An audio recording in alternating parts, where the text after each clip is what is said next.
I wanted to share with you my own personal experience that I've had having my boys and how I had to deal with that going back to work. I know some of you may not have had kids yet. Some of you may have had different experiences. My husband and I have done everything right. We were married almost 10 years before we had kids. We had a house. We pay our bills. We've never missed payments. You know, we have good jobs. I have a PhD. I'm a very qualified and educated woman. But even then, even following all the Dave Ramsey rules, you know, we could not afford for me to take maternity leave. Just, it couldn't be done. I can't afford to take the 12 weeks of unpaid. We do not get paid maternity benefits. We get to use up our sick days. And in order for me to max out my sick days, which is basically 5 weeks, I would have to work 5 full years and never take a sick day to be able to earn enough sick days, my max, which is 60 days, and to be able to use that towards my maternity leave. And that just wasn't going to happen. And we couldn't afford it. So for me, it came down to we had to plan the pregnancy really carefully. And I know people think, well, you can't plan it. Well, we kind of did. You had no choice, like, you know, certain window of time. And so I planned both of my boys to hit right around spring break.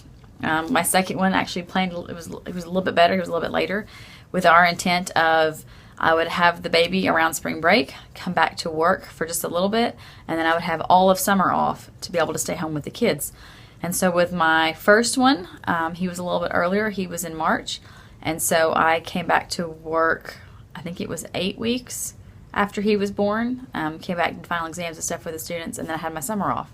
With my second son, with Elliot, it was 26 days between when he was born and when I was back in the classroom standing up in front of a class teaching.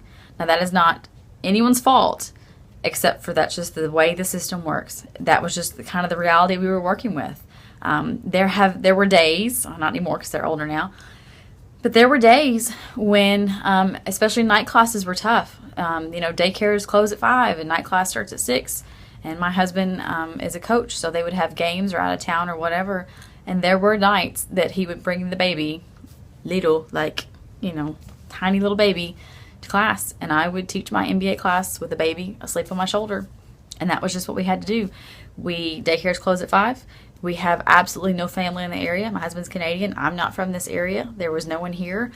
At that age of the baby, I did not feel comfortable leaving them with a babysitter, right? Because they're tiny, tiny, tiny little babies. And we just did what we had to do to get by. Now, we were lucky because our job accommodated that. We were able to make it work, but not everybody has that benefit.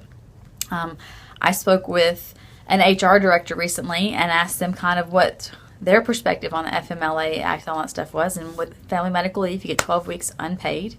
The state of Tennessee allows an additional 4 weeks. That's 16 weeks. 4 months sounds great, but it's not paid. Most people, I don't know anybody that can afford 4 months off.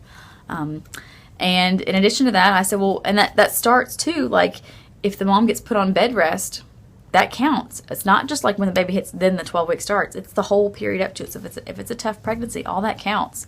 And I said, well, what happens if, let's say, someone gets put on bed rest for a month or two towards the end of the pregnancy, and then they have the baby, and they need just a little bit of extra time, or they need more time, you know, health conditions or whatever. And the HR director said pretty much then it's time to have a conversation with the employee that maybe they're not going to be able to come back to work. Maybe they're going to have to let their job go. It was stressful enough for me having a job, knowing I wasn't going to lose my job, and the guilt. And I have no better way of putting it other than just the flat out guilt you feel of leaving this little tiny baby behind, you know, when you feel, I mean, God gave you these instincts to protect and to care for this child for a reason. And everything, especially when they're really little and you only had a few weeks with them, every instinct in your body is telling you, do not leave this child, but you got to go. You got to go to work, and that's just life, and that's how it is. I have had renters that I've talked to that rent from us that have gone back to work in like 10 days after having the baby. And physically, I couldn't even imagine. One lady was a waitress, and she went to work 10 days after having the baby. And so, like, you know, stuff is sore. You still hurt. You're aching. You're not sleeping. You're exhausted. And here she is waiting tables 8 hours a day, and mom's taking care of the baby. So I'm telling you all this because if you have not had the experience of having a child, or you don't want to have kids, or maybe you have 30 kids, I don't know, it doesn't matter. The point of this is you need to make sure as a manager, when you're in charge and this is your turn to be influencing someone's life, that you think about how you would want to be treated. How would you feel if that was you? If you've already been through it, you know how it feels. Think about if it was your child, if that was your family member, your husband, how would you feel? Put yourself in their place, treat them the way they should be treated. And I know there's lots of arguments about, well, the cost of welfare and the cost of paying for mothers to be able to take time off. It's worth it. In the long run, it is worth it. It'll give us a healthier nation. The system's not perfect. We can find ways. We can find different things to do. But we need to find a better way to help our employees and to make this easier for them, make this transition. And I do want to stress, this is not a women's issue. This is a family issue. Fathers need to be able to take time off. Fathers shouldn't feel guilty. My husband felt horrible that he had to drop the baby off where I was working so that he could go work. He felt guilty about that, right? It's not just a mom thing. It's a dad thing. It's an everybody thing. Grandparents. My cousin, who was a single mother, was leaving her baby with our grandmother, so the baby's great-grandmother, who was 70 and really should not have been watching babies. There's no way I'd have left my kid with them. But she had no choice. That was all she could do. That was the only person available to watch the baby while she could go to work in the evenings.